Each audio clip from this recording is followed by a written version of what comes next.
Hello and welcome to chapter 201 of the DC Alliance podcast. With me, as always, is Joe. Joe? Joe! It's a solo episode this week. Joe is not able to make it. Didn't really want to push it another week, listeners, and thought we got a whole lot of Superman news. Made the decision not to push it before that, obviously, but it's just very great that we have a lot of Superman news to go over, Superman Legacy, and DCU news in general, and that'll be leading off the show, of course. Hopefully, the power doesn't go out here. We're in a little bit of a storm-ish time here. It's quite cold as well, but that's Canadian winters for you. And we're just starting December. Last year, I'm not gonna lie, it was very warm at this point in time. Not quite anymore. Shoveling was a thing this morning and yesterday morning, and taking dogs for walks at 6 a.m. in snow covered. Weather is always terrible. The first few minutes, anyway. Honestly, once you get out going, it's okay. But we're not here to talk about my dog. We're here to talk about some awesome DCU news. Before we get into that, let me get the network plugs out of the way. We are part of the Geek Ultimate Alliance with 7 shows in total. On Mondays, bi-weekly, is Ranger Alliance. On Tuesdays, weekly for the time being, is a walk through the multiverse with Joe. On Wednesdays is the Animation Nation. On Thursdays is Star Wars Alliance. On Fridays is Marvel Alliance. On Saturdays is DC Alliance. And Sundays monthly is World's Finest True Believers. Star Wars Alliance goes live on the Geekverse YouTube channel. They're back on Wednesdays at 7 p.m. Eastern Time. Marvel Alliance goes live Thursdays at 9-10 p.m. Eastern Time, and DC Alliance goes live Fridays at 8 p.m. Eastern Time. All three of those shows also have their own podcast feeds. Search for Marvel Alliance, DC Alliance, or Star Wars Alliance if you just want Marvel content, DC content, or Star Wars content only. But if you want all 7 shows on the GUA Podcast Network, stay subscribed to the GUA on your podcast app of choice. We also have a Patreon, 2 tiers, a $1 tier and a $5 tier. The $1 tier is basically a tip jar. You like what we're doing, you want to help us out any way you can. And the $5 tier is where you get your extras. You get your ad-free episodes, early access to episodes, and Patreon exclusive episodes. Myself and Joe, the DC Alliance hosts, are going through all the DC films through the years for the patrons. We also have Chris and Brent, the Marvel Alliance guys, doing their Infinity Saga rewatch. We have Joe's Multiverse Minutes, Clay's doing his Marvel Snap reviews, and we have Katie going through Star Wars canon comics. We thank everyone that's a patron, but if you're not a patron, if you take a quick 30 to 60 seconds to rate and review the podcast on your podcast app of choice, it's always greatly appreciated. It helps other people find the show, and that's always a good thing. Also, we have a GUA crossover that's going to be, I'm pretty confident, next weekend. Be on the lookout for that link, patrons. There'll be more coming up on Patreon, filling you in on that in the coming week. Those are always so much fun, and I will be there this time with bells on. I'm very excited. So we have the chat to Hunter Iggy is saying, Geekverse, have you heard that Sean Gunn has been cast as Maxwell Lord? We will be getting into that. That is another piece here. And on the game, it's been a while. Breaking, James Gunn cast wife Jennifer Holland as Supergirl after casting Brother Shot as Maxwell Lord. All in the family. Oh, that would make the people riot. All in the game, it definitely would. So yeah, we have some DC news casting that I'm really excited to get into, and some rumored casting as well. Well, rumored characters, and that's the one I'll get into before we get into the confirmed one, because we have James Gunn commenting on it as well. According to Daniel RPK, Supergirl will appear in Superman Legacy, and they are currently casting the character. Sasha Kai will not portray Supergirl in the DCU. That is probably the worst kept secret. Everyone knew once he started rebooting things. It's basically what I've gathered is, if you work with James Gunn in the previous DCU, there is a chance you could be used again. But if you haven't, there is very little chance you're going to be carried forward. Now, there is that Wonder Woman question of it all out there. We don't know what's going on with that, and that is something I'm very interested in seeing. Are they going to cast? You have to recast Wonder Woman, don't you, when you recast a big two like that? Although it's basically Gal is synonymous with Wonder Woman with this whole generation. Like, I know we have like Keaton, people that love Keaton. We have people that love Bale. We have people that love Affleck, but you can always introduce a new Batman because you have so many different ones. Here, I'm very interested to see what they do with Wonder Woman, but that's not what we're talking about, obviously. Supergirl, I don't know. I'm not very good with casting projections or anything like that, but Travis Snell, Geekverse founder, of course, and a friend, obviously, of the show, had a theory. He threw it in the GUA chat, which was he thought the same way that Holt went for Superman but got licks, he could see the exact same scenario happen for Samara Weaving, who auditioned for Lois. He said, I don't know if that's my top pick, but she's great in everything, so he'd be more than happy if that's the case. I thought that was a rather interesting thought process, and that usually happens with actors, even not even in the same project, just in a video I saw, I want to say 10 minutes before I went live, Charlie Hunnam was saying that he was offered a role for 300, I think one of the main roles, and couldn't do it because he already agreed to a movie. But that kept in his mind, but circling back to want to work with this director. And this here is just right off the hop from the last one. This makes sense here too with the audition process here, that her auditioning for Lois. It would be good to use her for something else. That we've heard this story time and time again. Just look at Jason Momoa, for example. He went in to read for Batman, I thought, Bruce Wayne. And again, he was cast as Aquaman. So anything can happen. He thought he was going to be a villain as well. On the game says, would bet money that Gal Gadot doesn't come back. It's going to be a whole new. That's what I would hope on the game. Like, it just doesn't make any sense now. Yes, I said it. She's Samus. She only has 2 of her own movies, but that's 2 more than any Wonder Woman has. But again, my father's generation still thinks Linda Carter is Wonder Woman. So the sad thing about losing Gadot is I was really hoping to get a movie where she tried to get back to Paradise Island, especially after the events of Zack Snyder's Justice League, where she doesn't know. The last thing she heard was from Steppenwolf that her mother's dead, and she killed all kinds of Amazons. So the fact that she doesn't know how to get back, that would have been such an appealing story to see. But what they did in Wonder Woman 84, I have zero confidence they could nail anything about that. Like, I'm literally picturing it as Wonder Woman standing holding the arrow, looking back overseas, but that's not the end of Wonder Woman 84 at all. Wonder Woman 84 was a unmitigated disaster, in my humble opinion. For my and it's hard for me not to enjoy a movie. I'm being completely honest. I go in very positive, but I'm with all in the game here. I do not see Gal Gadot staying on as Wonder Woman. There's going to be a whole new Trinity. It's just sad for Gal Gadot that like your last couple appearances were just cameos where your music kicked in. Like, essentially, at the end here, I was expecting any DC EU movie, like her music to kick in, her to show up out of nowhere. So sad end for such a strong start with her being a standard of BVS, and then her first film doing gangbusters. So like a roar. But again, I'm with Alan the game. I think that'd be the better way to do things. I have been a proponent of full-on reboot. I'm not saying don't use the people you work with before, just cast them in different roles. I would love to see that. So not sure who they're going to pick for Supergirl, but that's pretty cool that she's going to be in this movie. It's getting pretty jam-packed. We'll talk about that in a little bit, but we have what has been written in the chat too to talk about, which is Sean Gunn has been cast as Maxwell Lord in the DCU. It is unknown if he'll be in Superman Legacy. This is from Deadline, Anthony Delasario. So yeah, this is pretty concrete. We understand that Guardians of the Galaxy alumni Sean Gunn is set to take on the role of evil businessman Maxwell Lord in the new DC universe that's being overseen by James Gunn and Peter Safran. The role was previously played by Pedro Pascal in the 2020 movie Wonder Woman. I didn't really care about his performance as well. Like I said, I didn't enjoy much of that film at all. And it's not clear if Sean Gunn's Maxwell Lord will make a cameo in Brothers Gunn's Superman Legacy, which will go in production next year. The character, as I hear it, will be referenced in the background of Legacy, but will appear in future DC projects. A similar motive will occur for other characters in the DC universe. The first phase, which is named Gods and Monsters Chapter 1. Stay tuned. So that's a small little summary from Deadline, but pretty much confirming, because we do have Gunn talking as well, writing to J.M. DeMatteis, talking about him not being Karl Max, a villain, is a bit reductionist as far as I'm concerned. What do you think, J.M. DeMatteis? And he responds back, interesting news, but our Max was never a villain. I hope James goes with our version. And just to read a little bit about that version, Lord initially worked behind the scenes to establish the Justice League, which would make so much sense here with Superman coming in and doing already established Justice League and having him operate behind the scenes while under the control of a computer created by the Metron.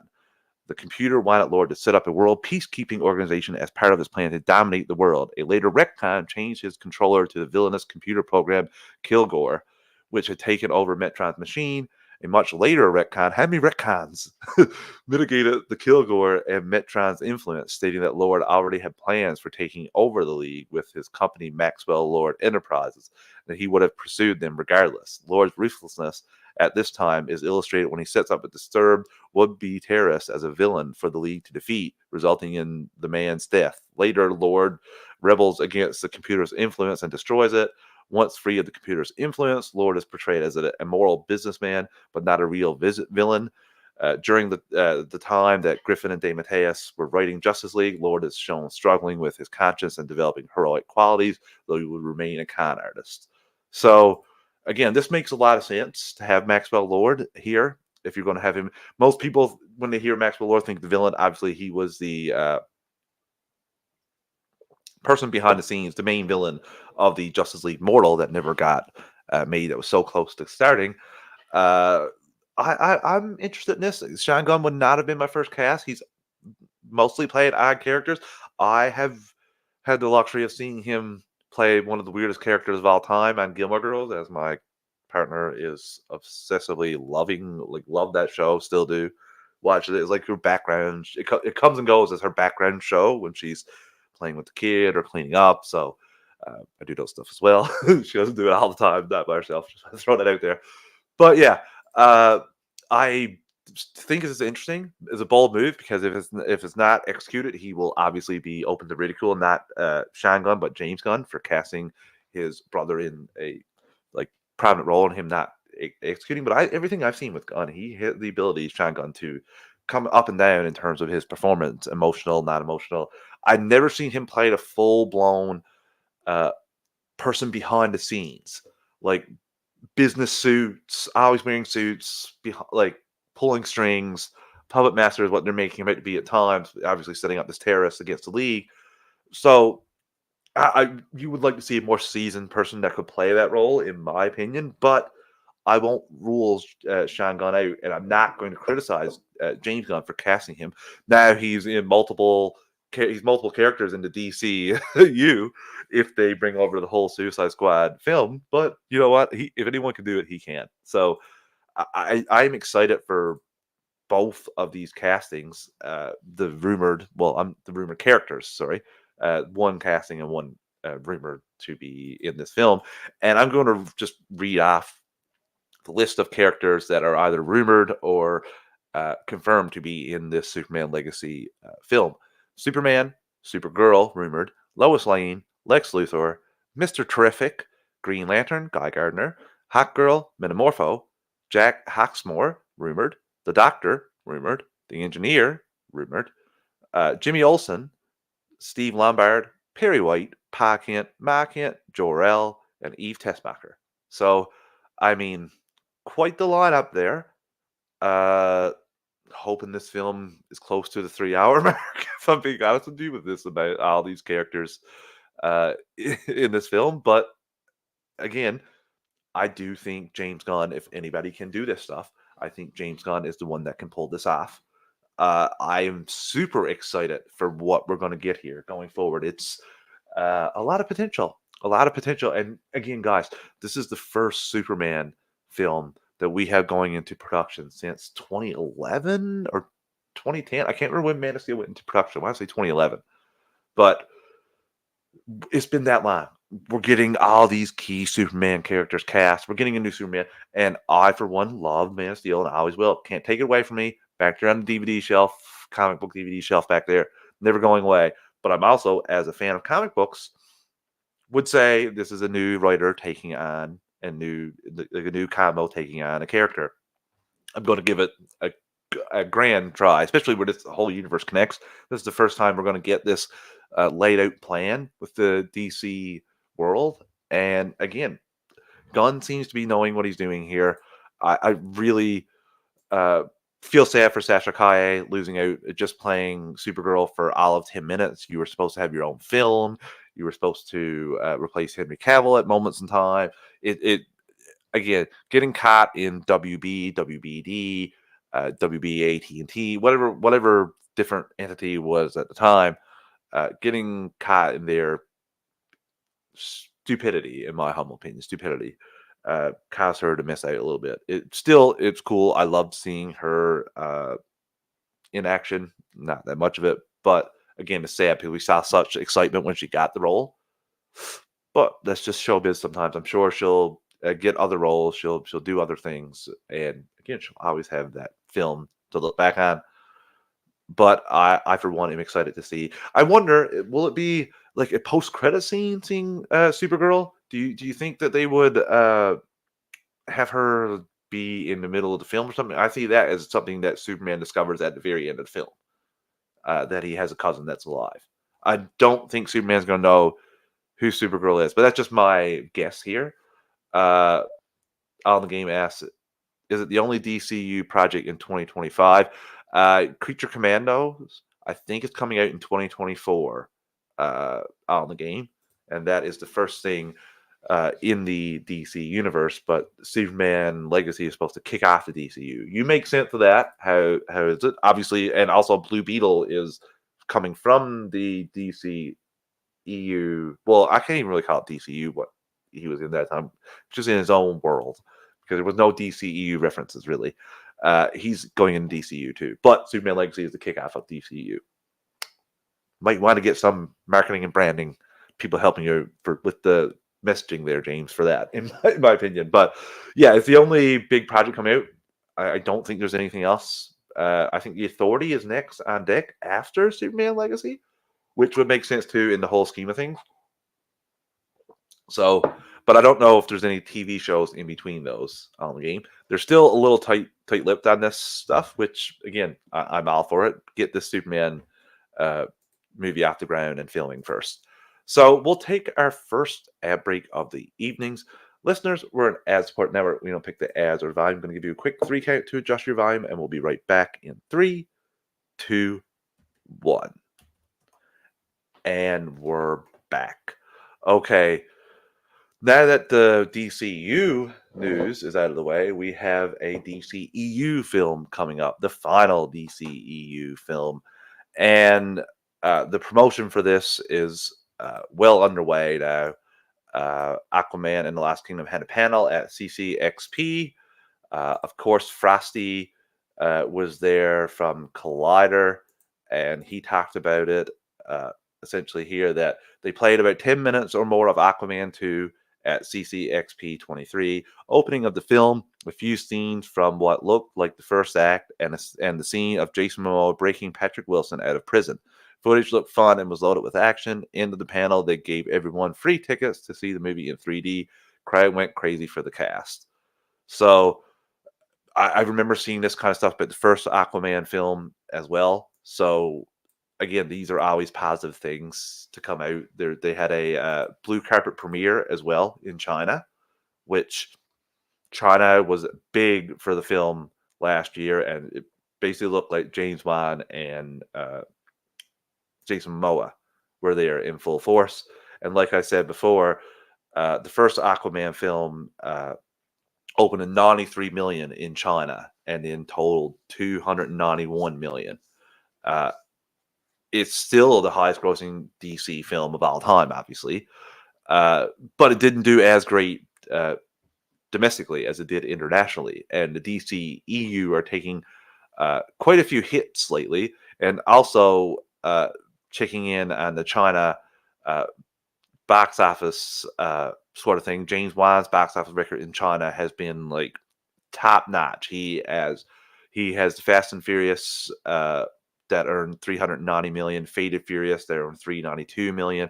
These are pretty gigantic numbers in China.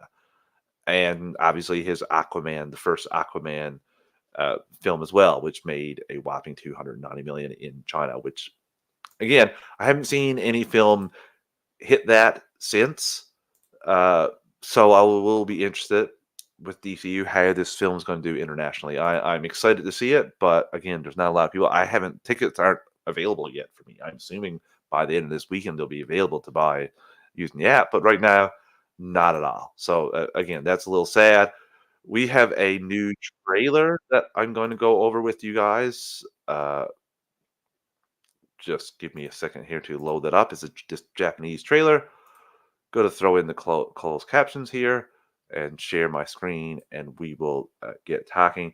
On the game says first, this ain't doing those numbers in China. Yeah, just can't see it. Especially, I'm pretty sure I read on the game that they were going to they only had the first weekend, and then there was going to be some like uh, Chinese films that were going to come and take away a lot of its legs, a lot of screens. He said only Avatar 2 with 246 million has done more than 200 million in China post 2020. And yeah, that everything else has done significantly less. I'm not seeing it doing anywhere near those numbers either. I don't think this film's going to be successful at all, which I'm really sad about. Uh, but you still have to point out the past numbers that this film hit. Especially this film was regarded as dead on arrival. I can how many people did I hear say this film should change its date? The first film, sorry, it should change its date. It's going to get destroyed by Mary Poppins. It's not going to stand a chance. I do think this film is going to be a better story than the first film with the brothers. I do think that's going to be a better story arc. But again, doesn't matter about that. It's the state of the DC EU and the DC brand is absolutely atrocious right now. So as on the game said, it's not going to hit the numbers it previously hit in China, but I will be looking just to see how that opening weekend uh, does. So again, we'll talk about the trailer that I'm going to show up here now, which obviously the international trailers are always so badass. We get Dr. Shin investigating where Black Manta gets the power from the Lost Kingdom. And yeah, they get attacked by snakes, which, or well, not snakes, tentacle monsters. It looks like giant octopus tentacles. Uh, yeah, so we see then some fantastic visuals. Queen Atlanta warning that they don't have much time. Uh, Seems like Black Manta's big like in the world plot is global meltdown, and he has the spear here. And again, this is such a cool scene where he's raising his fist with the trident. Oh, and he's stabbing the father. I don't know if Arthur's going to get out of this with two parents. And he takes his son, which we know. And again, there's some awesome visuals here. Get some back and forth. And Black Manta is just on a rampage. And this is just a note to all the superheroes out there: don't let the villains dad die in front of them. Like that's not a great idea. Like obviously you're going to make him into this vengeful monster. Jeez. One of the worst decisions Aquaman ever made. So yeah, they're not happy with him here at the realms either. The other kingdom, sorry, they want another king, like they want somebody else to lead them. They're talking about, and then we go to Orm, which I think is going to be the end of the movie. Arthur's going to leave with his son, his family, and Orm's going to take over uh, as king of Atlantis, and or we could get a combination of the two, one of the two. And Orm looks ridiculously underpowered at the first bit because he's in a desert stronghold, obviously. But when we see him hit water, he buffs out a la Patrick Wilson, and we get an adventure of those two going off. And I'm going to love the quipping back and forth between them. And Orm's like, perhaps you should leave and let someone who knows what they're doing be king. And Arthur's just like so dramatic. So yeah, I'm gonna see them. And Black Manta said the same thing. You're going to see.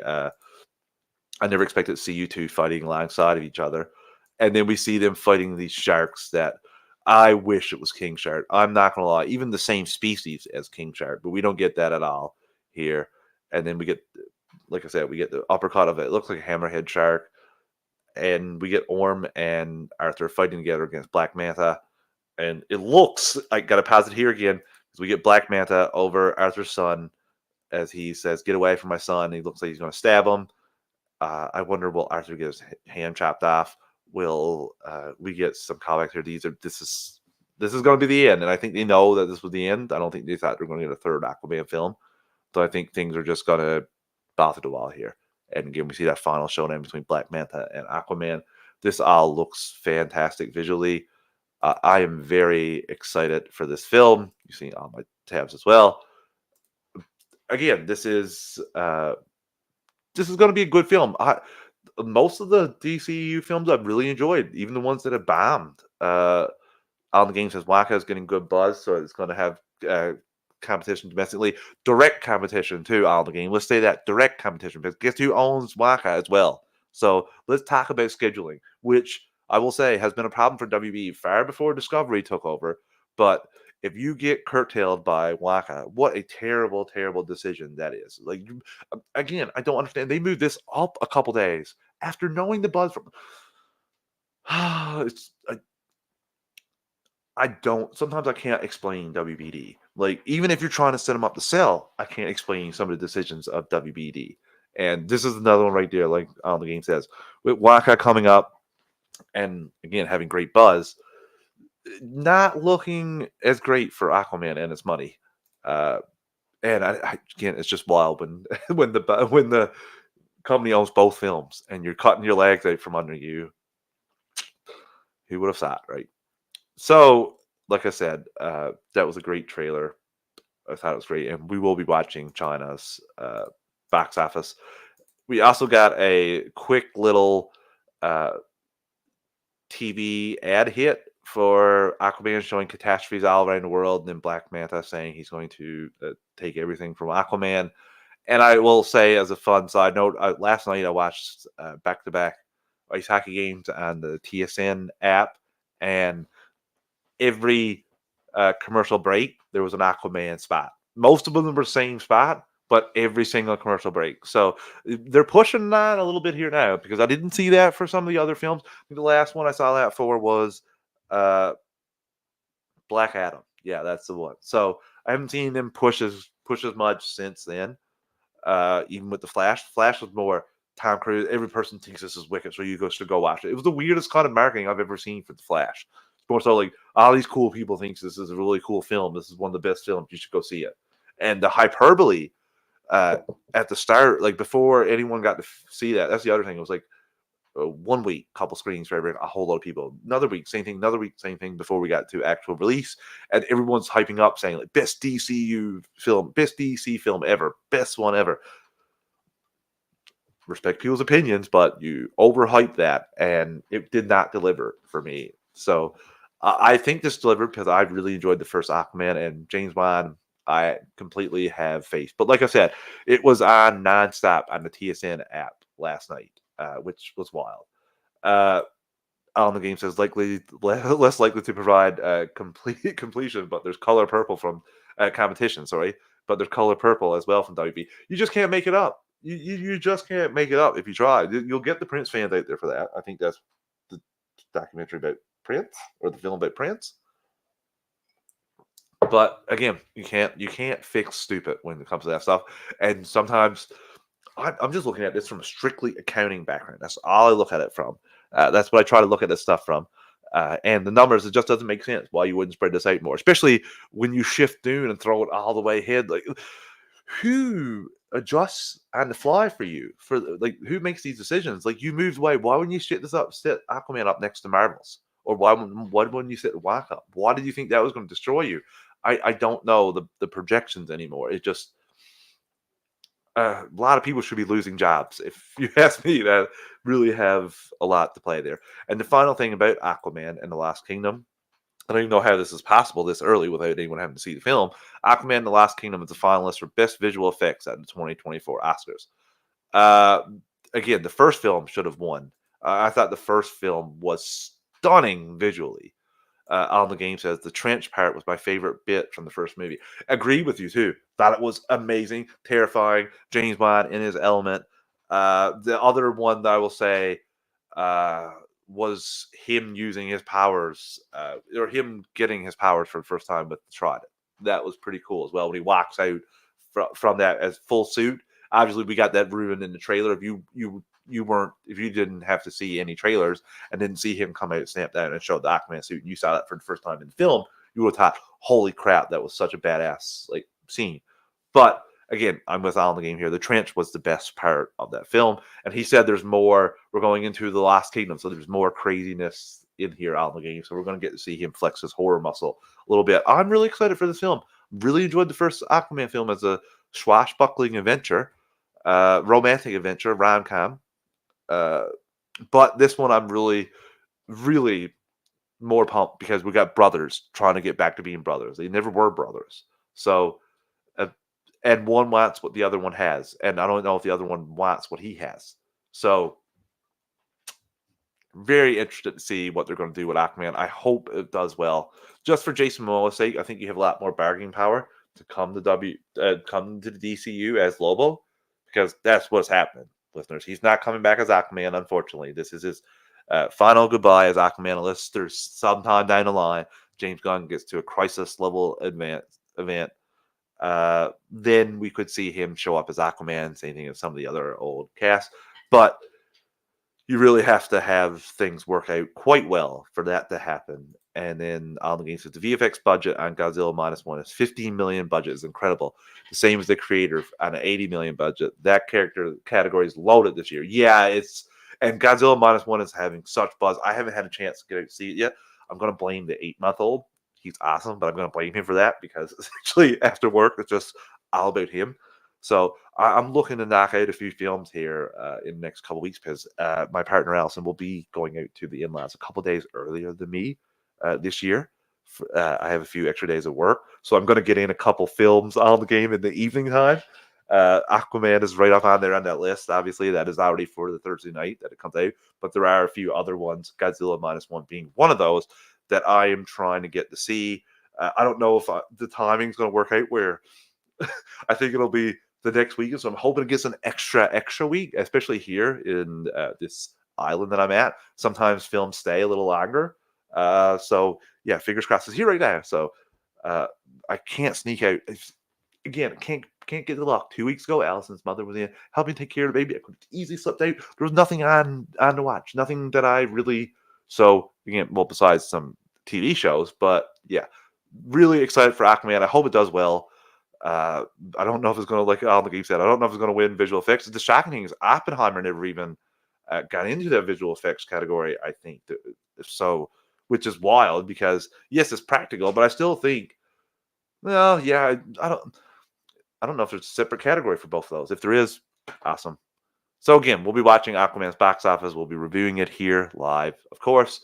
Joe is doing a full DCEU rewatch before he does his rankings. You'll get both our final rankings of the DCEU on that night as well. So it's going to be fun to review the final film in DCEU. I, for one, have enjoyed it a lot more than most, I guess. It has 3 of my favorite DC films of all time on there. So again, it's going to be bittersweet to see it in, but I am equally as pumped, as you can see from my face if you're watching live, equally as pumped for Superman Legacy and everything that's to come because I dig the hell out of the Guardians films, the Guardians story. I trust James Gunn because he's a fan of this stuff, and we're going to get to see his take on this. Again, fine. Just like the people that didn't like Snyder's take, I just told them the same thing. That's okay. Move on. When someone comes back to you, take it, enjoy it. That's fine. But that's his take. That same thing here with Gunn. Got no time for people to give crap to him for who he casts in the roles. Let's see if this works first. Don't judge it. Just like every casting role, Ben Affleck's going to be terrible as Batman. Heath Ledger's going to suck as Joker. Michael Keaton's going to suck as Batman. Blah, blah, blah, blah, blah. We get that all the time. So, okay, let's take potentially our final ad break of the evening. Listeners, we're an ad-supported network. We don't pick the ads or the volume. I'm going to give you a quick 3 count to adjust your volume, and we'll be right back in 3, 2, 1. And we're back. Okay, we got some DC news that isn't DCU related.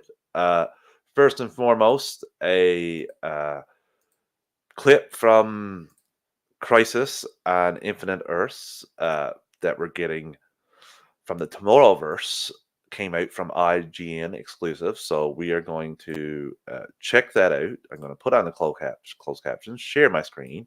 We're going to talk about this because we got some news about this that if anybody's paying attention at all and have watched this show multiple times, listened to this podcast multiple times, you've known that I've said that this is going to happen before we got this news. So we get our heroes gathered listening, of course, here to talk about the disaster and to save your world. We obviously had a montage before this of like what is going to happen, and then we have the question here showing up, having many questions. Of course, I do love how he said the other guy here says, Beyonder says, not Beyonder, sorry, the anti-monitor says, or the Manager, not Anti-Manager. Been a while, Crisis. Been a while. I got to dive into that before this comes out. So yeah, the question says, I have some questions for you, and obviously the Manager's like, I'd be shocked if you didn't. And he's like, you show us this clips to say you need to obey us. We need to obey you to save the world. This is kind of like out on the limb here. And I do love how Batman slides up into this conversation pretty quickly. Why Earth? And we get the inquisitive Batman immediately. He's like, most of us are from Earth. And then we get the reason, which is that the Earth is destroyed, is the first world destroyed in every universe. And once it falls, all else follows. So we get Mr. Terrific also saying Anti-Manager wave is theoretical. And then we get Mr. Terrific here saying, just pointing out, obviously, uh, this might not be true. And then we get Flash doing what he does best, which this is what I'm curious about. Is the Tomorrowverse born out of the New 52, or are they separate universes that can get destroyed? This is what I'm curious about here, because we don't have an explanation of that. And then we get the final scene here, which is two Supermen looking out and seeing another universe disappearing with the antimatter wave. So again, this is exciting. I'm excited to see this film. Obviously, I know a lot of people are apprehensive about it. It's going to be available digitally January 9th. So I just want to say this now. I said it on Animation Nation as well. If you're planning on watching this with the hard copy, like the physical release, stay off YouTube, stay off social media after January 9th, because this stuff is going to be flooded over there. Same thing happened with Injustice. Same thing happened with some of the not with Tomorrowverse films, but same thing happened with Injustice because it was so terrible. People were laughing at it. We also have Randy O'Donnell saying Superman Legacy is turning into a DC showcase film, not a Superman film. It's hard to deny that now. This is not what most fans wanted. Randy, I will say, just hold pause until you see the film. Like, we don't know how much any of these people are in this film for. I'm interested to see how long this Justice League has been operational. Maybe like this might be one act that we see them in for a partial of the film. And a lot of the other characters are quintessential to the Superman story. Ma Pa Jimmy Olsen. Again, we have a few others there. I think I did read the whole list. Hold on, let me get that list again. Like I said, a few of these are quintessential, and we can do like Act 1 telling us backstory, Act 2. We're supposed to go, this is year 2 of Superman being at the Daily Planet. So if that's the case, Superman would have been helping for a while. So again, especially Jor-El, Perry White, some of these are staples. So again, I will say, put out a bit of caution. You're not wrong, because this is more heroes and more characters than we're used to seeing in any Superman film to start. Usually it's just Superman, but kind of take a little shine off of him of the specialty. But this is a chance to show where Superman stands compared to other characters as well, Randy. This is a chance to show him to be the beacon of hope and optimism and just doing the right thing. Whereas some of these other characters that we're going to meet, even in this film, the Justice League members like Guy Gardner, for example, they're not all purely good. Like there is some dickishness to him. There is some, and that's not what Superman is about. He also says it's more than cameos. Gunn apologists keep saying it will be cameos. I don't trust Gunn, and most are non-Superman family characters. Like again, I will say, just wait until you see the film. You're not wrong to be apprehensive if you just want a self-contained Superman story. But this is supposed to be year 2 of him at Daily Planet. So again, we were told Heath Ledger is going to be terrible as the Joker. We were told the same thing about Keaton as Batman. So I will say, let's just see the film first. I know you're going to see the film too, Randy. I know that. I'm not saying you're not going to see the film. Just in general, let's put the brakes on a little tiny bit about until we see, let's see a trailer first, Randy, before you get to that way, or see a little bit of a breakdown. Because again, I want to see, some of these characters might not be cameos. They might be 5 minutes into Act 2. They may have 5-minute role, but again, some of these could be cameos. That's what I mean. Like the Maxwell Lord, I don't even think we'll see Maxwell Lord in that. If we do, it might be for a couple seconds in the background at the end. I will caution the Authority. I think is where we're going to see a lot of those characters that are rumored, like John Rocca. put out a list. Half of those I do not expect to ever see on this Superman film. The Authority, actually, I think he might have just put out the Authority breakdown of who's going to be each character. But again, this is DCU. It's supposed to be all connected. I'm willing to give it a shot, and this is someone that Man of Steel is my third favorite DC film of all time. So, and the other two are both Zack Snyder films as well. So, again, we don't know about, well, we are, if you're talking about Reeves as Batman. Randy says, yet we are getting a self-contained Batman film and a Supergirl film, and they are setting up the Supergirl film and Authority. Well, Authority we knew about, Randy. We don't know about it being a self-contained Batman. If you're speaking about Brave and the Bold, if you're speaking about Reeves Batman, yes, that's allowed to exist, just like Joker. It's because they were successful, not because of anything else. I think if they weren't as successful, they would have been shut down. So I do think that Brave and the Bold is not going to be self-contained at all. It's going to have Damian in it. So don't, again, don't judge a book until by the cover. Let's just get in and see some of the pages first. We might get one of the most badass Superman fight scenes of all time, and it might be in your top 5 scenes. I'm not saying the film, you might love all the film, but there might be pieces in there that you really love. So again, I think most people that don't even like BVS could say the warehouse scene was one of their favorite Batman scenes. So again, there might be something in here. So don't throw the baby out with the bathwater yet. Just give it time, Randy. But remember, like, you can be apprehensive. You're right about that too, especially if you're not a gun fan. But I will say, just like with comics, someone else is picking up the ball and running with it. Let's give it a shot. If it's not going to work, if you don't like the DCU, it's not going to sink the DCU, Randy, just one person. But you might not be the only one if you don't like it. So again, like I said, let's wait and see where this thing goes, because we have a plan. We haven't had a plan in 10-ish years. So let's, 7, 8 years. So let's wait and see where we go from here. And like I said about Crisis coming out on the 9th digitally, stay off the internet if you're going to watch the hard copy. Warner Brothers announces DC surprise final movie after Tomorrowverse. It says Tomorrowverse to end in 2024. The filmmakers reveal in their detail that their intricate plan to create a comprehensive animated universe across 7 films concluded with the events of the 3-part adaptation Justice League Crisis on Infinite Earths. Spoiler alert, we all thought that. I especially thought that. I said that this was going to happen as DC Studios was going to do the bulk head of the animation now. I think that most of the animated properties will tie into the DCU, but there will still be one-offs. There was a comment for Gunn asking if all games have to be tied into the DCU. All DC games have to be tied into the DCU and go through him first. He said no. I think the same thing with animation applies. But I do think a big chunk of the animation and the animation budget is all going to go to DCU animation. So yeah, Tomorrowverse is ending. Everyone not shocked by that. Probably the most underwhelming animated universe, and just to star on the failure that is DC and animation now. Just how far they dropped, as they were the gold standard for years in animation compared to Marvel.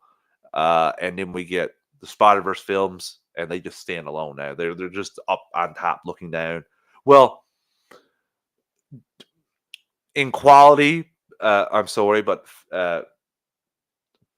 Batman as well is going to be there, just standing up right next to it. We're going to get Mask of the Phantasm and Spider-Verse. So again, I'm disappointed in DC when it comes to animation. Randy else says Snyder fans are laughing as folks complain he was overstuffing BVS. LOL. Gone telling Snyder to hold his beer. By the way, I'm not a Snyder fan. Again, it's perfectly fine if you're not. If you're not a fan of Gunn, you can be apprehensive of these films. I do laugh at all the hate that was going at him back then to this. When I used to say I enjoyed BVS, Randy, back in 2016, used to get eviscerated online at one point in time, making fun of bad taste, all that fun stuff. Ultimate Edition kind of changed some people's minds a little bit, but I'm really excited for what Gunn is going to do going forward. And as for the Tomorrowverse, terrible failure, really brought DC animation down as a whole. Like I said, DC animation, even with Young Justice, when Young Justice came out, it was like, oh my God, like DC's doing this, like what? And what? because I did remember Marvel's. They had Spectacular Spider-Man, and that was outstanding as well. And then they had Avengers: Earth Mightiest Heroes, but they changed that. They Disneyfied that, and as well as stop making Spectacular to Disneyfy Spider-Man, and it really hurt them for a while. It was not good. Obviously, you're going for the younger audience, but still, it really hurt. And then they put out these Spider-Verse films. Obviously, it's not the same like Sony did, but still, Marvel brand, Spider-Man brand, amazing, amazing. On the game said interested. It had the R-rated animated MCU Marvel Zombie show turns out, as well as the animated X-Men reboot. Oh, and I will be covering both of those on the Animation Nation. I will be joining uh, in either season reviews I will be dropping or episodes. We'll see on that yet. But the X-Men 97 reboot, I'm all here for it. And again, Marvel has the momentum with animation. What can you Batman Cape Crusader? How long has that been rumored to be coming? I haven't seen a thing about that. A thing. Actually, maybe one picture from one of the DC fandoms. But I haven't heard a thing since. Haven't seen anything. Knows it was shot with Amazon was the last thing we talked about, but I have not seen it. Nothing. So again, my it's shocking to see how far DC dropped the ball when it comes to animation. Just Marvel just lapped them, literally lapped them, and I will not be sad about Tomorrowverse ending. I will say that I really enjoyed the New 52 far so much more. So we got some Penguin news now too. We had a snippet of the Penguin being released on Max as they hype up. Max, myself, and Joe are really excited to watch this show. This is going to be such appointment viewing for us. I'm all for the Reeves Batman world and diving into the Penguin. I really think it can be sort of a Soprano style in the DCU and DC not in the DC universe. Sorry, I'm going to get caught saying that a few times, calling stuff DCU properties. But some of these stills look fantastic of him as Penguin. Again, shocked that it's Colin Farrell. Can't even tell by looking at him. It's just wild, and I'm excited to see the Penguin's universe and what comes from it. We also have Gunn scouting for new locations for Superman Legacy, which again, let's get this up and rolling. Choo choo! He has the whole crew there. This is going to be going in the new year. They're going to be shooting. This is stuff that we're going to get to see now, and we also have gone debunking some rumors that most of this. So will there be any Middle East at all? Because it was rumored that Superman was going to stop a terrorist event in the Middle East, and that was going to cause all the thing. And someone said, no, he debunked that rumor, and the other person replied, no, he didn't. He debunked that there would be no terrorism in the Middle East, and James Gunn replied, well, I thought I was debunking it all. So yeah, that has been debunked. That has been a hell no, we won't go for that. So again, people think they had the whole Superman Legacy plot laid out. I don't think they do at all. I think Gunn's pretty good at keeping things quiet. Randy also says, as a Superman fan, my fear is when Superman Legacy underperforms, Superman and Corn Sweat will get the blame while Supergirl will not, or other supporting characters. It happened with BVS. Yeah, a little bit. I feel like Snyder got most of that blame. Randy, I felt like Superman kind of slid by in terms of the more complaining that he wasn't used right by Snyder. He doesn't understand Superman. And again, like I said, it was just a take on Superman, and the previous iteration did poopy, being all exact carbon copy of Christopher Reeve. That's the only worry that I have with Gunn Superman. I don't want him to be a carbon copy of Chris Reeve. I want him to have some of the elements of Chris Reeve, but I also don't want that exact copy saving a cat out of a tree jazz. So, yeah, again, like I said, just be come in a little open just to see what we might get here. And James Gunn seems to hint that Steve Blackheart has been cast in Superman Legacy. Happy birthday to my best pal, Steve Blackheart, known as Steamy Blue Liver in the Guardians films. Love you, buddy, and see you in Atlanta soon. So he is on the crew, which is pretty cool as well. And then we get a awesome picture of the actor playing Mr. Terrific. That is hitting the gym, and he is swole. All these actors are not playing around when it comes to when it comes to this stuff. This is awesome. I'm super excited. Just this guy is all in for Mr. Terrific, and I am here for it. So again, the final thing that we have here about James Gunn is a little thing here that James Gunn shared when that Zack Snyder article came out a few days ago about Rebel Moon. Zack Snyder called James Gunn, wished him all the best, and told him he wanted it to work. And James Gunn said, like I said many months ago when I shared that he did this, Zack is a good guy. And people want both of those people to hate each other. Never going to happen. Again, Zack is happy doing his thing on Netflix. And he did say the only way he would come back is for the Dark Knight Returns adaptation, like direct adaptation. He had elements in BVS, of course. And you know what? That could happen 10, 15 years down the road as a Elseworlds story if they keep the Elseworlds banner. Still, really cool. Awesome to see directors supporting directors and not hate.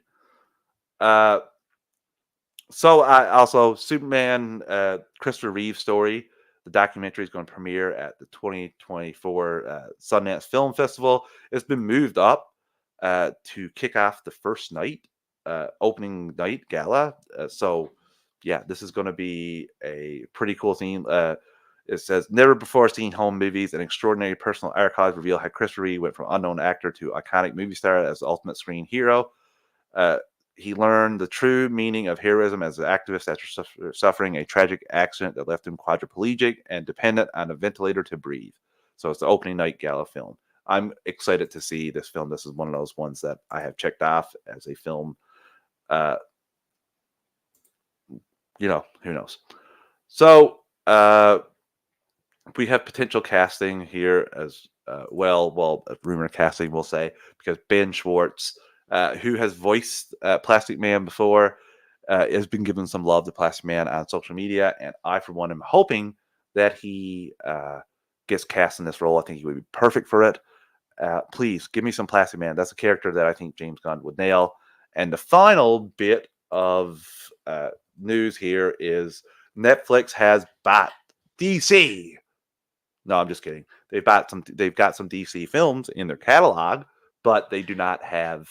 They're not buying DC. Sorry, Snyder fans. That's not the case here. The Restore, the Snyderverse fans, anyway. They have a plethora. They've all hit Canadian Netflix. The Batman DCU films have been added to Netflix. Aquaman, Justice League, The Flash, and Blue Beetle were not added as they are still making runs on Max, which makes sense for Aquaman with Aquaman 2 coming up. Yeah, pretty cool there. I, for one, Netflix is doing work. Again, this is another sad day for HBO Max and the idea of HBO Max. But anyway, more people can see new DC films. That's definitely better for me. Okay, we'll do the final thing we have here tonight with your Smallville retro recaps. I'm excited to talk about season 3, episode 20, Talisman, and this one was directed by John Snyder. And I'm just want to tell you all, go listen to the Talkville episode, please, because he goes all in here on the two guys running the show, because they took some time from him and they never told him, and then they told him he's never directing again because they didn't like some of the moves he did, and he brings all that hate to that episode of Talkville. You have to watch it. I think he calls one of the casting ladies or one of the ladies involved in the show multiple curse words, to the point where the guys are like, it was wild. You have to go watch the Talkville episode Talisman that has John Snyder on it, because again, he's the one that directed this and he goes all in, and it's very, very fun. So that's essentially it. Jeremiah has the powers of Clark. I really enjoyed this episode when I remember watching it. In the coolest scene, of course, is Lex and Lionel reaching for the dagger at the same time and it disintegrating. You're like, who was the one that reached for it? You don't know who's evil, who's the pure evil, who's the one. So that was the highlights of that. There wasn't much else from the Smallville retro recap. From the Talkville side of things, it was a little boring. Besides John Snyder going all in, and John Snyder's his tastes are a little too extreme for me. I really enjoy him as Pa Kent, but yeah, going towards the Dean Cain side of things, which is a little sad to see.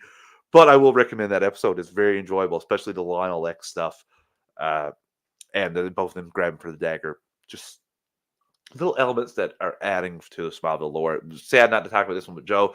I'm definitely going to tell him to go check out the Talkville episode because, again, they're pretty crazy. So that wraps up this episode tonight. I want to thank people in the chat for joining me. It was fun. Definitely missed Joe. It'll be back. Good to get him back next week. But again, it was fun to talk about all these new DC news, the DCU casting, Maxwell Lord, Supergirl's going to be in Superman Legacy, and obviously the Tomorrow versus Dan Barriott. We're going to get the end of that. I will be excited. January 9th coming out on digital. All right, listeners, we'll be back next week with more DC news. Later, everyone.